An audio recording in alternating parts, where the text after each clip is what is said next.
Hello friend, welcome to my YouTube channel Jain bakery वाला। आज हम एसक्यूएल के टॉपिक स्टोर्ड प्रोसीजर के बारे में पढ़ेंगे। सबसे पहले हम इसका सिंटैक्स देखते हैं। ये हमारे पास सिंटैक्स आ गया है, क्रिएट प्रोसीजर। जब भी आपने प्रोसीजर क्रिएट करना तो आपने क्रिएट कमांड लिखनी है, क्रिएट। और उसके बाद क्रिएट प्रोसीजर के बाद उसका नेम लिखना है। लाइक हमने यहाँ पे लिखा है S P get value of employ. इनकी किसी भी वैल्यू के अंदर हम जो भी वैल्यू हमने रिट्रीव करनी है तो उसके लिए। और उसके बाद आपने एज का वर्ड यूज करना, और बिगिन और एंड। ठीक है। और हम इस अब अपने यानी कि ना उसके सीक्वल सर्वर मैनेजमेंट स्टूडियो में चलते हैं और वहाँ पे इसकी प्रैक्टिस करते हैं। और उसके बाद हम इसके बाकी जो S P underscore help text drop procedure order procedure के बारे में देखते हैं। सबसे पहले हम चलते हैं जी सीक्वल सर्वर मैनेजमेंट स्टूडियो में। सबसे पहले हम प्रोसीजर क्रिएट करते हैं। लाइक मैं आपको सबसे पहले दिखा देता हूँ कि ये हमारे पास टेबल कौन सा है जी। जो क्वेश्चन हमारा ये है कि जब भी हम एक स्टोर्ड प्रोसीजर इसलिए लिखते हैं कि हमने अगर एक क्यूरी काफ़ी बड़ी है या उसको हमने बार बार लिखने के बजाय हम उसका स्टोर्ड प्रोसीजर लिख लेते हैं। ठीक हो गया। उसका हमें ये फ़ायदा होता है कि हमारा टाइम सेव हो जाता है। और उसमें बाज़ का नेटवर्किंग में हमें डेटा, मतलब हमारा डेटा की प्राइवेसी रहती है। ठीक हो गया। हमारे पास ये है जी यानी कि ना एक क्यूरी है। लाइक हम यहाँ पे लिख देते हैं name name name and gender. Like हमने हमारे पास ये एक सिंपल क्यूरी है। अगर हम इसे बार बार लिखना चाह रहे हैं तो हमारे इसके लिए यानी कि ना काफ़ी मुश्किल हो जाएगी। हर जगह पे हमें नेम और जेंडर उसके कॉलम नेम देखना पड़ेंगे। और तो उसके लिए हम क्या करते हैं जी, हम स्टोर्ड प्रोसीजर लिख देते हैं। स्टोर्ड प्रोसीजर मैं आपको एक दिखाता हूँ लिख के। सबसे पहले क्रिएट प्रोसीजर, PROCEDURE प्रोसीजर।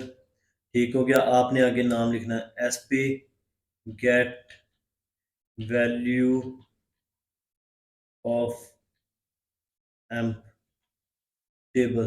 ठीक हो गया। आगे as begin and and.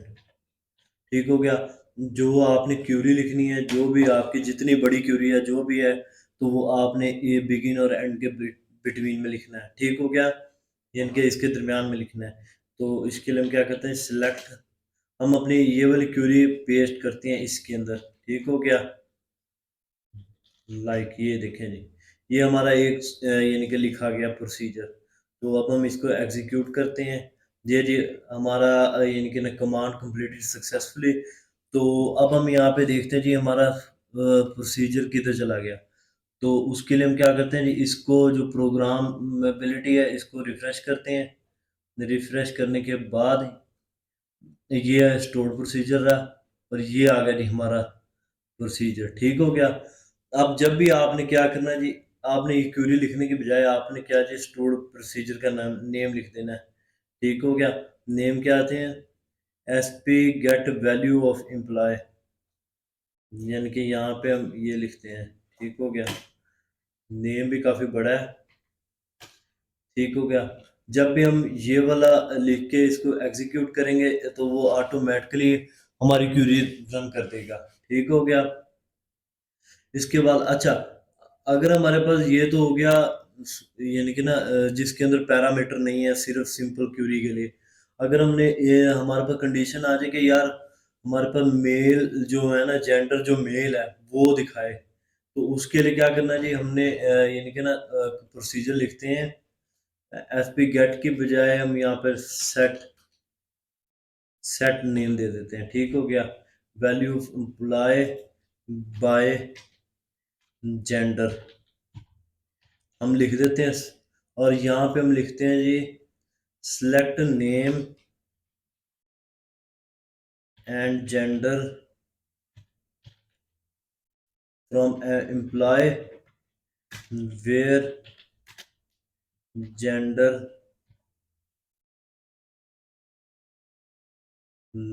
Like like.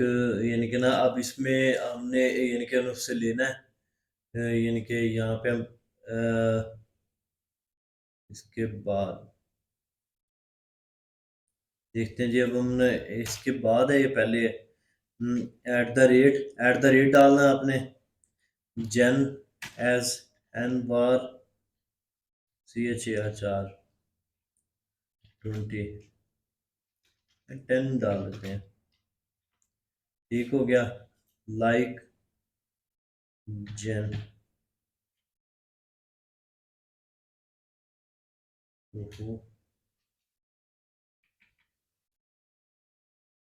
ठीक हो गया, ये आ गया। तो अभी यहाँ पे मेरे ख्याल में ये इसके बाद है, यहाँ पे आएगा। ठीक हो गया। ठीक हो गया। अब हम यहाँ पे कॉल करके देखते हैं एक बार। ये column parameter could not cannot find data type and varchar column parameter of variable one। create procedure gen। यहाँ पे हम इसका नेम में जेंडर ही लिख देते हैं। डर GENDER जेंडर। और यहाँ पे भी हम कुछ जेंडर। ठीक हो गया। अब देखते हैं जी अब क्या करता है जी। Column variable at the valid data type gender N char ये यार।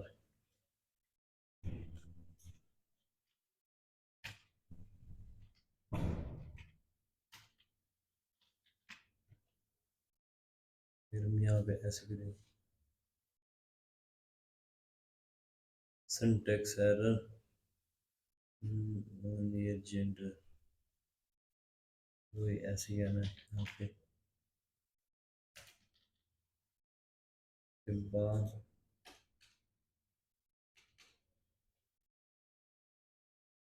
एन। ओहो, ये गलती मेन थी कि एन बार चार होता है। एन बार एन बार चार। सॉरी, मैं भी काफी देर से क्यों गलती क्यों आ रही है। ठीक हो गया। यही छोटी छोटी प्रॉब्लम होती है जब बंदा फंस जाता है। ठीक हो गया। अब हमारे पास जेंडर यानी कि जब भी हमने ये वाला प्रोसीजर यानी कि कॉल करना है, तो हमने इस यहाँ पे लाजमी देना है। ठीक हो गया। Where name like gender, where gender like male. ठीक हो गया। अब हम यहाँ पे इसका नेम जब भी कॉल करेंगे, लाइक इसका, ये देखते हैं जी हमारे पास यहाँ पे आया स्टोर प्रोसीजर में। ये देखिए जी, जो हमने अभी बनाया तो ये यहाँ पे आ गया। और अब हम यहाँ पे इसको कॉल करते हैं, इसको कॉपी करते हैं यहाँ से, देन यहाँ पे पेस्ट। और यहाँ पे अब जेंडर की वैल्यू दे देते हैं जी, क्योंकि एन वार चार है तो मेल दे देते हैं। ठीक हो गया। और अब हम इसे कॉल करके देखते हैं। ये देखिए जी, उसने यानी कि ना select name and gender.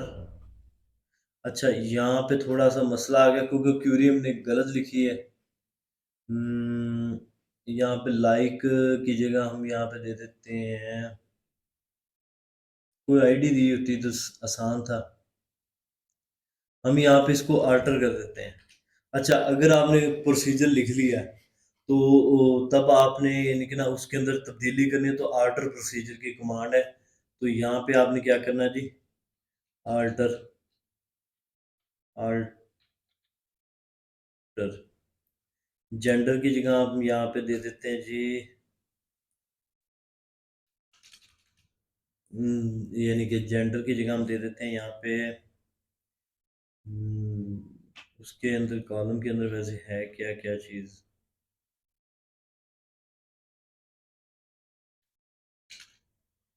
Left from,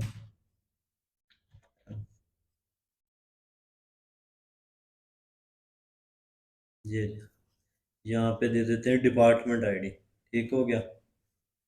हम्म, अब हम यहाँ पे इसकी थोड़ी सी चेंज करते हैं, डिपार्टमेंट अंडरस्कोर आईडी। ठीक हो गया। इसको हम क्या करते हैं, इंट दे देते हैं। ठीक हो गया। वेयर, इसको यहाँ से उठाते हैं, कॉपी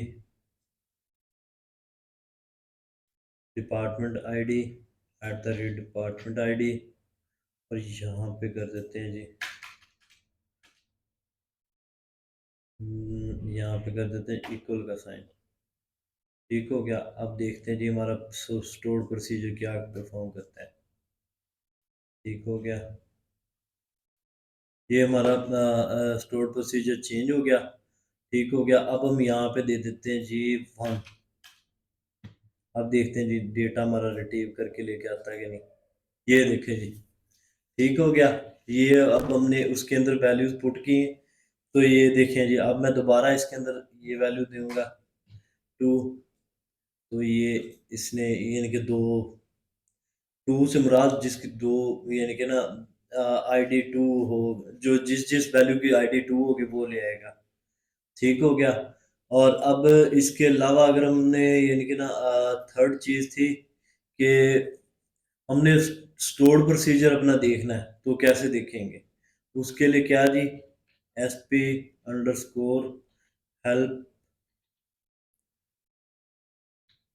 टेक्स्ट, तो आगे उसका नेम दे देना, आपने प्रोसीजर का नेम दे देना। ठीक हो गया। ये मैंने नेम दे दिया। ये ले आया जी, ये आपने आपका सारे का सारा उसने जो भी आपने यानी कि ना क्यूरी लिखी थी वो सारी की सारी उठा के ले आया। ठीक हो गया। ये हमारा प्रोसीजर आ गया। ठीक हो गया। और इसके बाद यानी कि ना आपने कभी भी नाम, जब भी प्रोसीजर का नाम लिखना है तो एस पी अंडरस्कोर नहीं डालना है, S P set value of यानी कि इस तरह डालना है। अंडरस्कोर जब भी डालेंगे हम तो वो सिस्टम प्रोसीजर में चला जाएगा, वो सिस्टम प्रोसीजर में आपके प्रोसीजर को फाइंड करेगा। अगर नहीं मिलेगा फिर जाके वो आपके प्रोसीजर को देखा यूज़र डिफाइंड प्रोसीजर में जाएगा। तो इसका एक नुकसान ये है कि आने वाले टाइम में अगर आप कोई भी नेम लिख देते हैं S P under score get value, तो वो आने वाले जब वर्जन चेंज हो गया तो उसमें ये आपका प्रोसीजर यानी कि ना, तो वो यानी कि ना उसके रिकॉर्ड बन सकता है। ठीक हो गया। तो आपने कभी भी एस पी अंडर स्कोर के नाम से नहीं लिखना, आपने एस पी सेट वैल्यू इस तरह पूरा नाम लिखना है। ठीक हो गया। और आप अगर यानी कि ना आप चाहते हो कि यार मैंने यानी कि ड्रॉप भी करना है, तो आपने ड्रॉप उसका नेम अगर प्रोसीजर का नेम लगा देना है, तो वो आपका सेट यानी कि set get get value of employ आपने करना है। तो ये unknown object of set get value create drop alter statement, वो object set S P get value of employ. ठीक हो गया। इसी तरह ही यानी कि ना